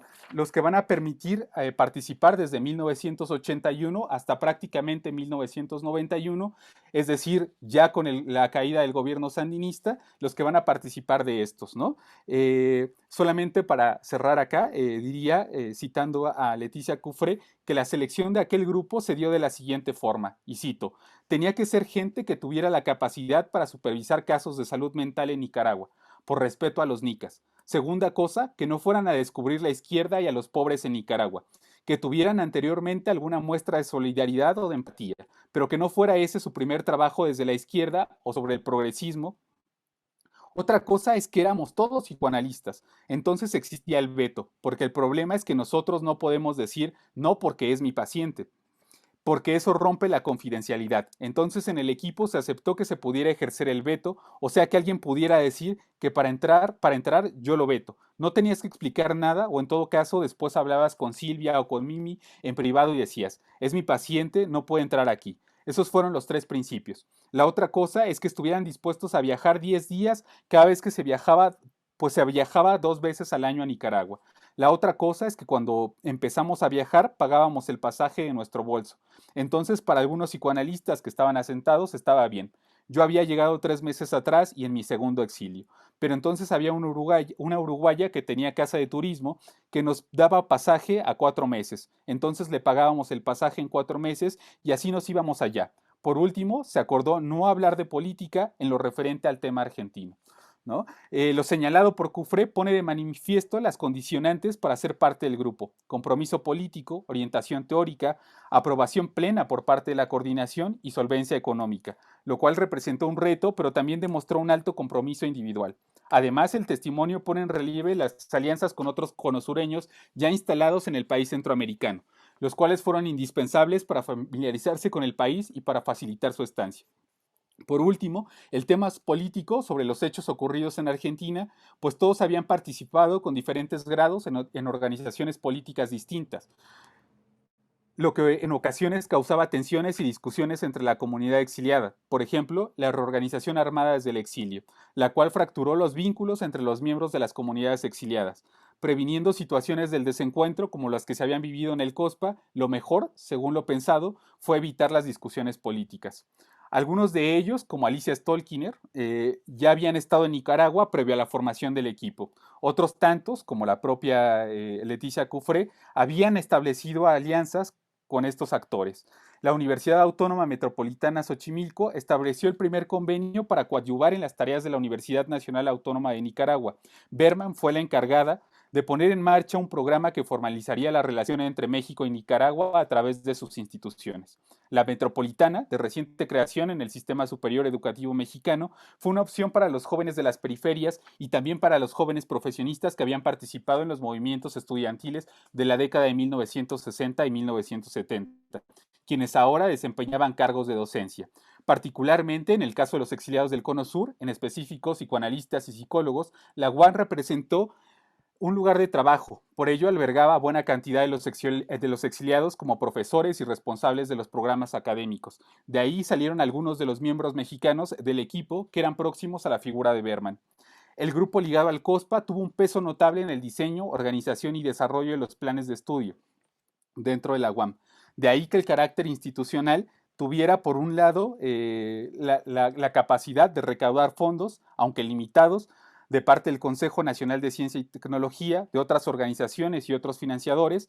Uno de los fondos de los que se solicitó apoyo fue el de la Organización Panamericana de la Salud. Sobre este episodio, Berman argumentó el deterioro económico reciente en México y la necesidad de contar con recursos para costear el viaje mensual de los equipos, que actualmente, señalaba Berman, asigna una cantidad anual de $6,500.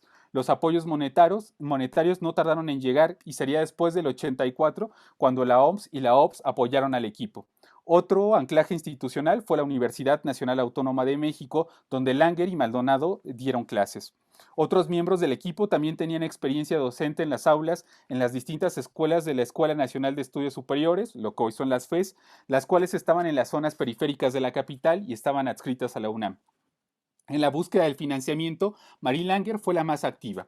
Ella se dirigió a un buen número de organizaciones psicoanalíticas, psicológicas y médicas, de las cuales obtuvo diferentes apoyos. Diversos documentos demuestran que el financiamiento vino de diferentes fuentes, principalmente asociaciones y contactos europeos. Suiza, Italia, España, Inglaterra, Francia, Bélgica figuran en esos diversos legajos vinculados con Langer, quien a todas luces era el personaje más icónico del grupo. Nombres de organizaciones como Médico Internacional, Pan para el Mundo, canalizaron recursos provenientes desde Alemania, Austria y Estados Unidos, además de la participación a título personal o de algunas instituciones psicoanalíticas y profesionales de la salud mental. El financiamiento no solo estuvo compuesto por donaciones monetarias, también hubo donación de equipos audiovisuales, videocaseteras, grabadoras de voz, cintas, libros, material didáctico e incluso una cámara de Gesell que fue trasladada desde Estados Unidos y facilitada por Nancy Caro Hollander. La ayuda se derivó principalmente del contacto de la coordinación con algunas instituciones sanitarias, pero también de la intensa labor sostenida en los eventos a los que asistían. De esta manera, entre 1982 y 1985, es posible visualizar a Langer como la gestora de una fuerte campaña de concientización y recaudación de fondos en Europa y Estados Unidos. A la par de recaudar fondos, hubo muestras de respaldo hacia el Frente Sandinista, lo que permitió generar canales de comunicación para informar sobre la situación en Nicaragua, sobre todo en momentos difíciles como la guerra con la Contra, ¿no? Bueno, esto para señalar quizás solo hasta el primer momento de la llegada a Nicaragua. Yo dividiría la situación en Nicaragua a partir de su llegada y su formalización en 1981, pero que en realidad tuvo alcances después de 1982, como la participación de un gran entusiasmo durante el 82 al 84, derivado de la política que sostenía el Frente Sandinista de Liberación Nacional, en el cual la salud ocupó un lugar importante, ¿no? Y los internacionalistas también jugaron un papel interesantísimo dentro de esto. Al frente de los servicios de salud mental en Nicaragua, y esto me parece permite derrumbar otro de los grandes mitos que existen, no solo que los argentinos trajeron, no lo comparto evidentemente, pero me parece está así presente no solo entre argentinos, sino también entre algunos mexicanos, que los argentinos trajeron el psicoanálisis crítico a México, ¿no? Lo mismo se replicaría hacia Nicaragua.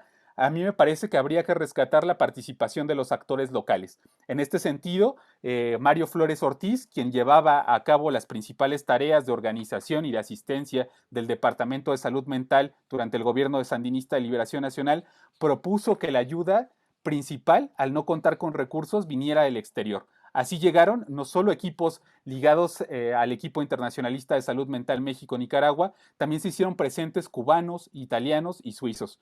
Algunos de estos casos, por ejemplo, el equipo italiano, que estaba dividido en dos, el Grupo para las Relaciones Transculturales, encabezado por Rosalba Terranova, ¿no? Tenía como una identidad bien particular, pues estaba ligada al movimiento de Franco Basaglia. Rosalba Terranova y Franco Basaglia fueron compañeros en algún momento de participación en Italia, y esto hizo que el momento en Nicaragua durante los años 80 se volviera ecléctico, es decir, la participación de los mexicano-argentinos sí fue importante. ¿En qué sentido? En las tareas de docencia, por ejemplo, ¿no? Me parece que hay una tarea de sensibilización importante en torno a la construcción de los nuevos médicos y de los nuevos psiquiatras, no solo de los psicoanalistas argentinos, sino de los exiliados en general. Juan Samajá, otro exiliado, un sanitarista muy reconocido en Argentina, participó de la creación de los planes de estudio. Los argentino-mexicanos reunidos en este equipo participaron de la formación, uno, de la carrera de psiquiatría en la Universidad Nacional Autónoma de Nicaragua, aunque estuvieron limitados al espacio que estuvo en León, ¿no? En Managua fue poco el eco que tuvieron, pues la presencia de Mario Flores, que era un personaje sui generis bastante interesante, pues él creía que la vía para reestructurar los servicios sanitarios era a través de la reflexología y del pavlovismo. Entró en varias disputas con el equipo internacionalista de salud mental México-Nicaragua. En particular, sabemos, y esto lo sé a través de Leticia Cufré, que Mario Flores le preguntó varias veces a Marie Langer que en qué parte del cerebro se alojaba el inconsciente, ¿no? Lo cual hizo que Marie Langer tuviera diversas rabietas, y a lo largo de los años 80 me parece que la participación del equipo México-Argentino fue anclar la dimensión del inconsciente y saber que sí tenía un papel determinante dentro de la estructura sanitaria y de salud mental. Quizás la participación más importante y la labor más tangible que tuvieron los mexicano-argentinos en Nicaragua fue la construcción de lo que llamaron, perdón, se me fueron las notas, de lo que llamaron,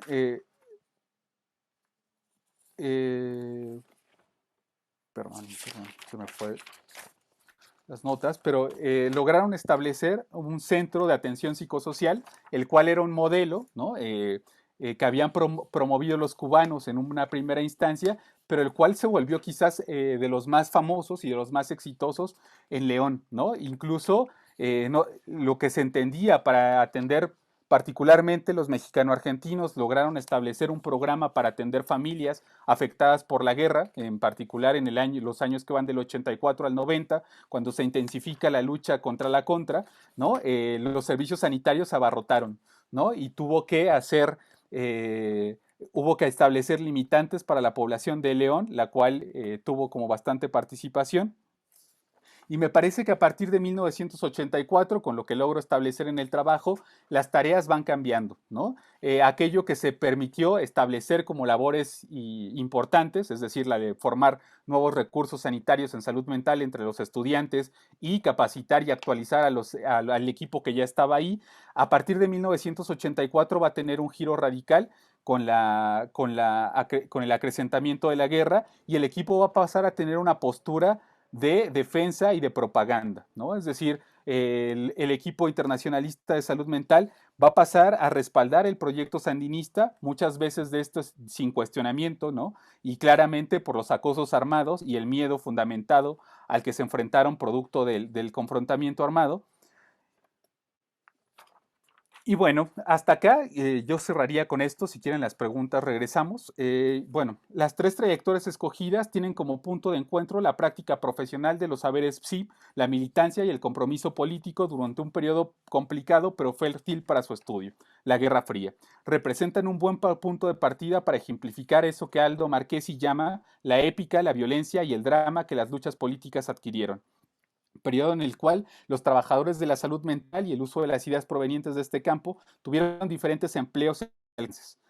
El argumento central de esta investigación ha sostenido que la Guerra Fría en América Latina perfiló a los programas de salud mental, los modelos de atención y a sus profesionales sanitarios.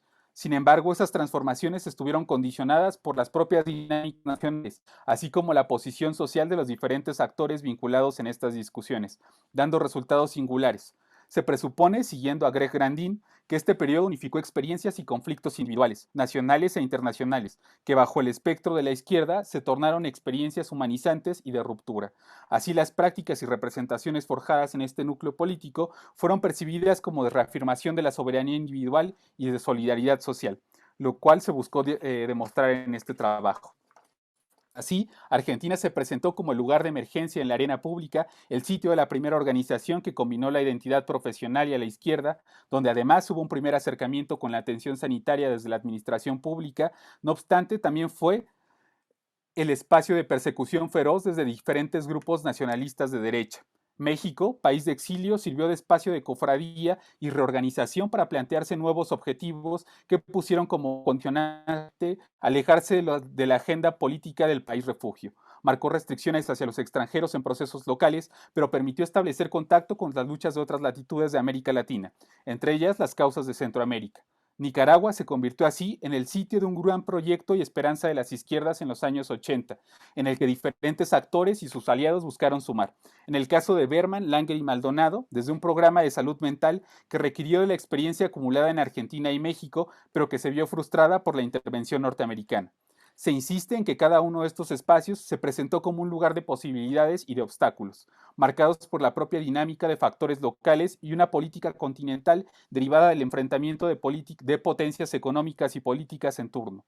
Por ello se emplearon diferentes escalas, transnacional, regional y local. El factor transnacional fue así clave en las trayectorias de estos actores. Se entiende por factor transnacional que las ideas influenciadas directamente por el mundo PSI y la izquierda no se limitaron solo a un marco nacional. Estas fueron el resultado de la trascendencia de divisiones geográficas y políticas, así como la articulación de intereses, tareas y actores que iban más allá de sus propios países de origen. Aquellas usanzas los obligaron a adecuar sus formas de actuar y de pensar de acuerdo con el espacio que habitaron, echando mano de la experiencia previa. Como puede apreciarse, esa posición estaría geopolítica e históricamente situada y puede captarse a través de la revisión cronológica de ese desplazamiento y su devenir en esa tensión entre la dinámica local del lugar que habitaron, la política continental y su propia historia, que incluyó a su profesión y su accionar en el espacio público y privado. Como puede apreciarse, más que un relato lineal, este trabajo buscó reconstruir y analizar un pasado cargado de significados. Desea comprender y aprender el sentido de la época a través de las particularidades de una realidad empírica, recuperando la trayectoria de estos actores sociales que fueron atravesados por las contradicciones de su tiempo y de su espacio, y que ofrecieron alternativas para construir un mundo socialmente distinto, echando mano de su profesión.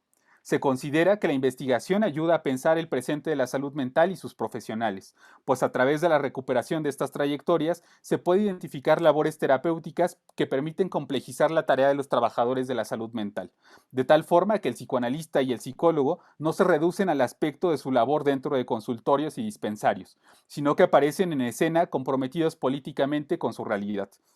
Así, aunado al anterior, se busca despojar de la idea del psiquiatra como ligado al espacio manicomial e interesado por otras causales de la patología mental, Así encontramos diversos actores que tomaron una posición activa frente a una realidad compleja y diseñaron nuevas terapéuticas, modelos de intervención, en su mayoría grupales, y renovaron el andamiaje conceptual para intervenir directamente sobre su realidad. Así el trabajo busca servir en el presente, ayudando a los estudiantes o ya formados en estas profesiones a retomar y polemizar con los ejemplos aquí ofrecidos. Finalmente, y lo que resulta evidente a los ojos de ustedes, son las deudas y líneas abiertas que deja el trabajo. Las más notorias, la participación de aquellos otros que compusieron el equipo, más allá de Berman, Langer y Maldonado. Allí ocupan un lugar prioritario quienes impulsaron la formación de una nueva coordinación que dio relevo a estos y donde figuran las presencias de Mario Campuzano y Leticia Cufré, que son imprescindibles en este relato. Otras apuntarían a estudiar lo incorporado o lo aprendido durante estos años y su relación con la práctica del presente, como sucede con la protagonista de la atención en salud mental en Argentina, Alicia Stolkiner, o a través de las instituciones, por ejemplo, la consolidación de especialidades dentro del ILEF con grupos migrantes.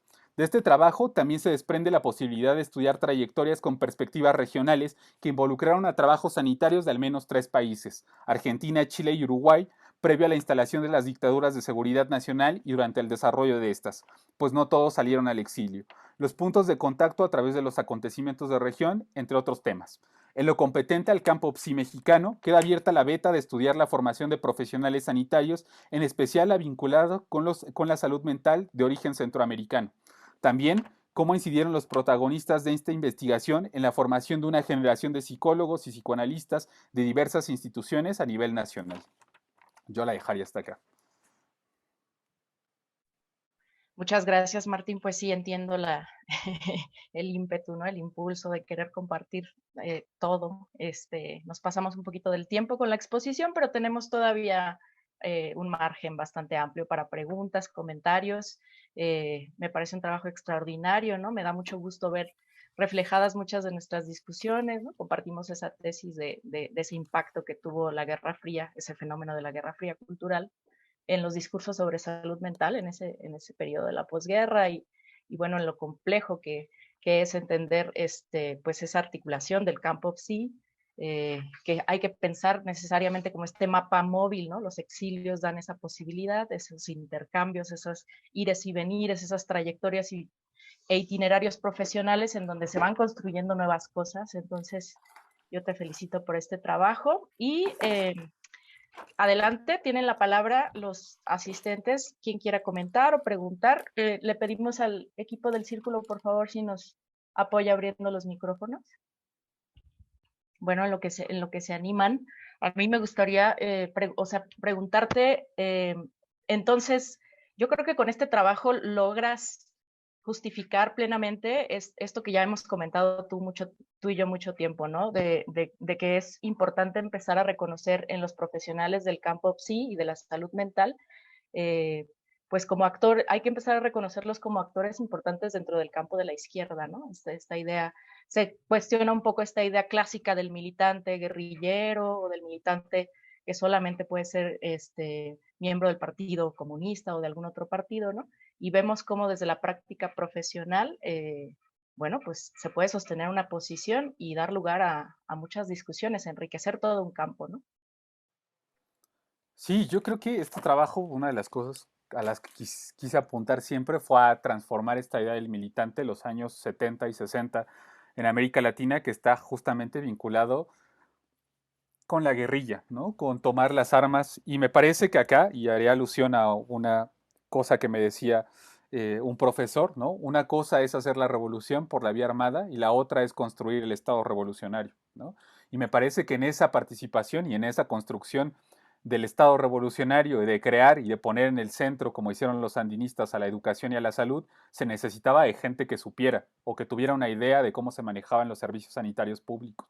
¿No? A mí me parece que la participación de los militantes y que ha estado restringida por la propia historiografía se limita a esto, ¿no? Es decir, sí tomamos las armas, pero ¿cómo se echó a andar? O sea, es un proceso catastrófico, sí, el nicaragüense, ¿no? Es una realidad muy complicada, ¿no? En realidad, hasta el día de hoy es difícil de entender, ¿no? Me parece, pero acá los profesionales de distintas latitudes tuvieron un papel importante, un,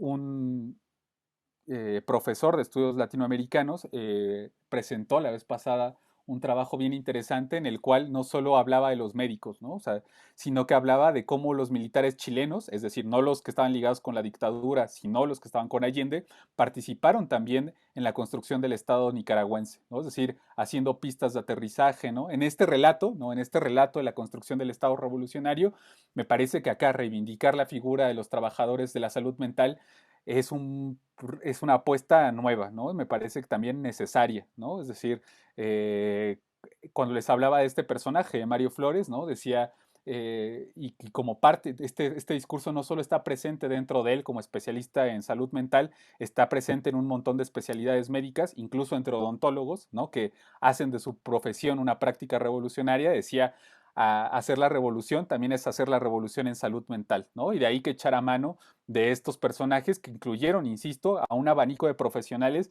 que iban desde estos, los mexicano-argentinos, hasta los cubanos, chilenos, españoles, suizos. Se presentó un abanico de posibilidades que, claro, también produjo tensiones al interior del campo psi-nicaragüense, ¿no? A final de cuentas, y quizás esto sí sea importante de rescatar, es que triunfó el modelo, ¿no? Me parece que el modelo italiano, es decir, el de las relaciones transculturales, ¿no? En gran medida, y ahí te das cuenta también de que no solo fueron los factores del propio campo de la salud mental, sino también las alianzas con actores políticos los que permitieron establecer una agenda dentro del gobierno, ¿no? Pese a esto, los mexicano-argentinos tuvieron una, insisto, una participación importante dentro de la formación de nuevos médicos, dentro de la capacitación de profesionales de la salud mental, que eran limitadísimos. Se hablaba de que había cerca de 12 psiquiatras cuando llegaron a Nicaragua y cerca de 50 psicólogos, ¿no? De los trabajadores sociales no hay datos, pero se sabe también son muy pocos, y de las especialidades médicas ni se diga. Había 2 o 3 por ahí que se habían formado, y particularmente en México, ¿no? En El Salvador, o algunos muy esporádicamente en Europa, ¿no? Pero eran una población limitadísima. Entonces sí, yo creo que sí ayuda en ese sentido a transformar la idea del militante. Gracias, Martín. ¿Alguien quiere participar, comentar o hacerle una pregunta? No veo ningún comentario, pero no sé, Martín, si quieras como hablarnos un poco más de las consecuencias que esto tuvo, digamos, pensar un poco en esta última parte de la conferencia, las consecuencias que este experimento, este, esta experiencia, ¿no? Tan compleja tuvo para el campo de la salud mental latinoamericana. Porque Sí, a mí me parece que hay consecuencias de distinto orden, ¿no? Y me parece que es importante resaltarlas. La primera quizás sea como eh, la- eh, lo que pudieron aportar a Nicaragua, lo cual me parece también como una postura un tanto soberbia, ¿no? Me parece que habría que verlo en su dimensión doble. Una, que le aportaron ellos a Nicaragua, y qué aportó de Nicaragua ellos a su trabajo profesional, ¿no? Yo recientemente escuchaba la participación de Alicia, una entrevista que le hicieron a Alicia Stolkiner, en la cual decía, y también me lo dijo en una entrevista, que ella al principio trataba de rechazar esta experiencia que había tenido en Nicaragua después de que se regresó y se había restablecido lo que conocemos como la vuelta a la democracia en Argentina, ¿no? Y me decía que todo el mundo le recomendaba que ocultara este pasado en Nicaragua, ¿no? Pues no conseguiría trabajo. Y me decía, yo creo que al final, uno, fue lo que más experiencia me dio, y al final de cuentas también fue como la experiencia que me permitió establecer hoy mis estudios en salud pública y lo que representa Alicia Stolkiner hoy en día, ¿no? La otra, yo diría, pues claro, o sea, el gran proceso de la revolución tuvo una consecuencia directa para los pobladores en Nicaragua, con todas las consecuencias que haya hoy en torno a Daniel y lo mucho que podamos estar en desacuerdo con él. Me parece que a través de la revolución sí se estableció una especie de empoderamiento de la ciudadanía, ¿no? Una ciudadanía que se dio cuenta que necesitaba servicios sanitarios, por ejemplo, y no solo servicios sanitarios físicos, ¿no? También de la salud mental. Una de las consecuencias que yo veo directamente hasta el día de hoy es que muchas, y particularmente la gente de León, apela a tener atención en salud mental, ¿no? Gratuita y garantizada por el Estado, ¿no? Lo cual me parece como interesante y que no, yo no he visto en otro estado, ¿no? Ni siquiera en Argentina, ¿no? O sea, quizás diga una barbaridad, pero la mayor parte de los servicios psicoanalíticos en Argentina hoy en día son privados, ¿no? Es como de eso. Esa experiencia me parece se tradujo en una muy buena medida de empoderamiento de la ciudadanía.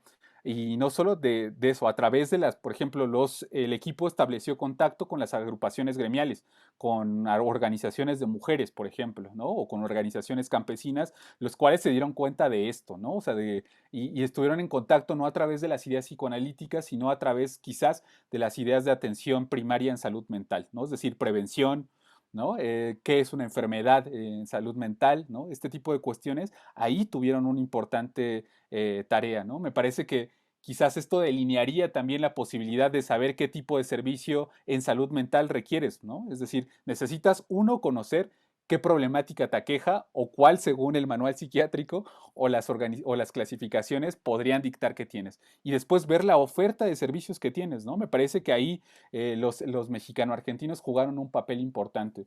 No sé, a mí me parece también que otra de las consecuencias que dejaría ya fuera del ámbito de los trabajadores de la salud mental y de Argentina y Nicaragua, me parece que se erige como una experiencia única, ¿no? Es decir, y quizás la última que se estableció en América Latina durante la Guerra Fría, la cual tuvo una trascendencia importante, pues insisto, para llegar a Nicaragua tuvo que haber esta experiencia previa entre México y Argentina.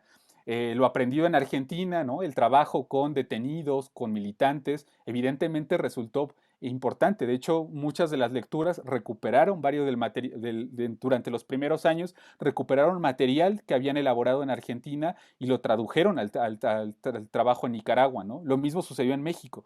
Me parece que esta condición de exilio, ¿no? Hizo que tuvieran como una experiencia clínica, no solo sui generis, por toda la experiencia que habían tenido en Argentina de ruptura con la APA, de formación de la Federación Argentina de Psiquiatras, sino que además, ¿no? Les permitía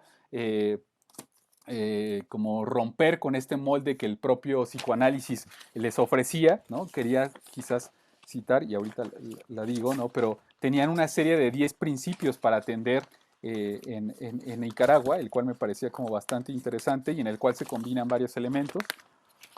Y pues eso, yo diría que serían como las consecuencias que tiene no solo para la psiquiatría, la psicología y el psicoanálisis y la izquierda, sino para incluso hoy en día, ¿no? Esto que señalabas al final, me parece que es importante que sea rescatado por las nuevas generaciones de profesionistas, ¿no? En una idea, o al menos yo he pensado después de dar clases en algunas instituciones psicoanalíticas que el trabajo del psicoanalista se reduce a la clínica y a la neurosis, ¿no? O sea, me parece, o sea, no es que yo exija de las nuevas generaciones, pero quizás sí atender un poco los aspectos de la realidad social que les aqueja, ¿no? En ese sentido, me parece que leer al equipo y leer los aportes del equipo ayudan a pensar el contexto en el que habitas. Claro, por supuesto.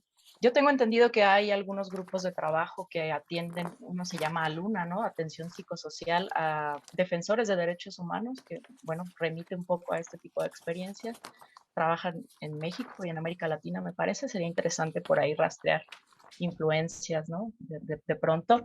María Alejandra deja aquí un comentario porque está teniendo algo de fallas con su conexión, pero dice: felicidades, querido Martín. Brillante investigación que hace caer mitos discursivos de la memoria de una historia que hay que reeditar. En este sentido, puedes ampliar estos temas que marcas: participación de Berman más que de Mary Langer, y en qué momento ella participa o impulsa el trabajo. Tenía entendido que psicoanalistas de AMPAG también participaron. También lo que mencionas de corregir la idea de que los argentinos que llegan a nuestro país son los portadores de un psicoanálisis crítico. ¿Qué pasa con los practicantes del psicoanálisis en nuestro país? Hace ahí dos preguntas. Sí, no, gracias, María Alejandra. Sí, a mí me parece que este trabajo además se enfrenta a un reto que fue enfrentarse a varias personalidades del psicoanálisis hoy en día, ¿no? O sea, como lograr insertarlos en la situación específica, luchar contra, no, no es luchar, es como matizar la figura de Marie Langer que se ha convertido en un mito, ¿no? Me parece que este documental en el que participamos con Lily Ford, varios historiadores del psicoanálisis de América Latina, pues refleja un poco eso, ¿no? El mito en el que se ha convertido Mary Langer. Y sí, me parece que la memoria en la participación de muchos ubica en el centro a Langer y yo no estoy en contra, sin embargo, me parece que sí es importante rescatar la figura de Berman y de Nacho, ¿no? O sea, los tres fueron partícipes y no solo de ellos tres, o sea, yo insisto en las deudas que guardo, por ejemplo, la participación de Mario Campuzano, ¿no? Hacia avanzados los años 80 y en la coyuntura de la pérdida, primero en las armas de los sandinistas y después en la derrota electoral, y de Leticia Cufré, ¿no? Que tienen una participación primordial, me parece que es como tratar de hacer un balance y ver a través de o sea, sí, y quizás suena un poco positivista, sí de los documentos, pero también del propio lugar que le dieron los actores nicaragüenses a estos, ¿no? Es decir, algunos parecen más interesados que otros, ¿no? La otra es que este grupo también participó intermitentemente, ¿no? Hay personas, por ejemplo, citaré un nombre, pero hay muchos, ¿no? Estela Troya me parece que tuvo un par de incursiones y no más. Marta Lamas también participó de esta, incluso se comprometió a hacer un libro, ¿no? Yo creo que tendrá las notas y sería interesante. Yo al final ya no puedo hablar con Lamas, pero sé que participó de esto. Y entonces te enfrentas como a estos grandes personajes que además exigen tener un lugar en el relato, ¿no? El otro personaje que me parece súper interesante también de rescatar es Javier Vicencio, el único chileno que había, ¿no? Es decir, no solo mexicanos de AMPAC, que sí estuvieron, de la UNAM y de la UAM, ¿no? En la cual hay muchos nombres también, ¿no? Sino que también ¿no? O sea, Javier me parece un personaje interesantísimo, digno de un trabajo aparte, ¿no? Porque justo él explica las condiciones sanitarias que había durante el gobierno de Salvador Allende en la parte de atención en salud mental y cuál era su impresión, porque él se exilia primero en Buenos Aires, ¿no? ¿Cuál era su impresión que tenía de los argentinos y de los psicoanalistas en los servicios sanitarios, ¿no? La idea de Chile que tenían era completamente otra, ¿no? Mediados muchos por la figura de Marconi, ¿no? De Juan Marconi. Entonces, pues eso, entonces te enfrentas como a ese reto. Pero sí, Marie Langer acá me parece que sí fue como o sea, es el lugar, sí ocupa un lugar central dentro de esto, porque aparte hace suya esta consigna, ¿no? Es decir, las memorias, los testimonios indican, ¿no? Que Marie Langer vio en Nicaragua como este proyecto trunco que se quedó en España, ¿no? De participar y de construir un Estado socialista. Entonces, claro, ahí le puso muchas ganas, ¿no?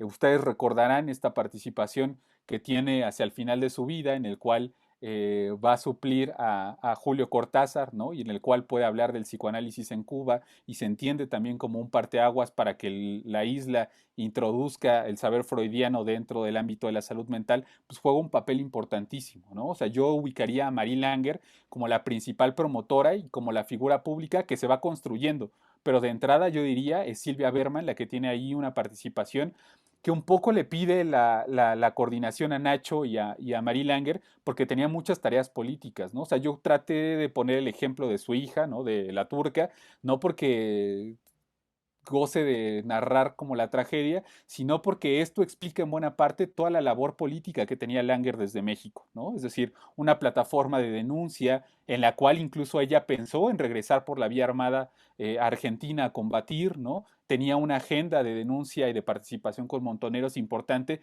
que le permitía a uno no irse a Nicaragua, ¿no? Y por lo cual quiso compartir tareas con Nacho y con Mimi, y que después estos, ¿no? Se me olvidó decirlo, pero cuando regresa la democracia, el retorno a la democracia, el llamado retorno a la democracia en Argentina, Silvia se regresa y deja a Marie Langer en el centro con Nacho Maldonado, ¿no? Entonces ahí van cobrando también nuevos posicionamientos las personas que están dentro del equipo, ¿no? Ahí cobran nuevos protagonismos y ahí se entiende la participación desde ese momento hasta el final de su muerte, y la implicación que tenía con Nicaragua. Hay otros materiales que produjo Hugo Besetti, del cual me enteré recientemente, que ella entrevistó en el último año de su vida a Marie Langer, ¿no? En el cual ella le insistía en hablar de Nicaragua y él le insistía en hablar sobre el pasado y la formación de la Asociación Psicoanalítica Argentina. Sería de una exquisitez entrarle a esos materiales para saber qué opinaba de eso. Yo he encontrado materiales en Estados Unidos, porque es eso, no solo con Lily Ford, que estaba haciendo el documental para Londres, sino en Estados Unidos, han tenido un particular interés por la obra de Langer, en el cual encontramos, más bien me hicieron llegar un video en el cual entrevistan a Mary Langer y le dedica el video a hablar de lo acontecido en Nicaragua, ¿no? Entonces, me parece que sí, es un lugar central el que ocupa e impulsa el trabajo, y no solo eso, la figura, a mí me parece que esto que Weber llama el carisma, ¿no? Dentro de los políticos está presente dentro de Marie Langer. Tiene una capacidad de convocatoria que habría que analizar desde aspectos sociológicos, ¿no? Es decir, esta capacidad, todos se reclaman sus legítimos herederos, todo el mundo tiene la verdadera posición acerca de lo que hizo o su actuar, ¿no? Esto me parece como un capital en disputa súper interesante y que unge bajo las líneas burdianas, ¿no? Pero que es interesante rastrear y que me parece están ahí, ¿no? Y como para ser estudiados. Bueno, la otra, la idea de que el psicoanálisis crítico llegó con los argentinos, yo lo escuché más anteriormente, ¿no? Cuando hice la tesis de maestría al entrevistar a estos, un aspecto, y lo recordará mi querido Fernando, es que muchos decían, antes de nuestra llegada no había psicoanálisis en México, ¿no? Y es como interesante, con Mariana hemos tratado de romper con este mito, incluso no atendiendo a una posición chauvinista y decir, claro, México estaba ahí, ¿no? No, en realidad me parece que México es una gran plataforma para el freudomarxismo en general, ¿no? Desde la llegada de Trotsky, ¿no? Con las visitas que tuvo, ¿no? Pasando de ahí a, a Fromm, ¿no? La presencia de Fromm en México es importantísimo. El artículo de Marcuse me parece pone en relieve cómo es que en los años 60 los jóvenes tuvieron este acceso a las ideas freudianas. Continuamos con el avance de Armando Suárez, ¿no? Es decir, el círculo psicoanalítico mexicano, y todo esto fue previo a la llegada de los argentinos, ¿no? Hay una plataforma editorial de intelectuales vinculados con la generación de medio siglo que tenía ahí una postura, diría yo, cosmopolita, ¿no? A la altura de los sucesos de escala global que estaban ahí, ¿no? Después vendrían otros acontecimientos. Claro, México no tiene esta gran experiencia antipsiquiátrica como sí la tuvo Reino Unido, Italia o Argentina, pero claro que participó, ¿no? Es decir, yo acá en el trabajo recupero la experiencia de Araceli Pérez, ¿no? Una mexicana que participó por la vía armada durante el proceso revolucionario en Nicaragua, en el cual se recuperan notas, ¿no?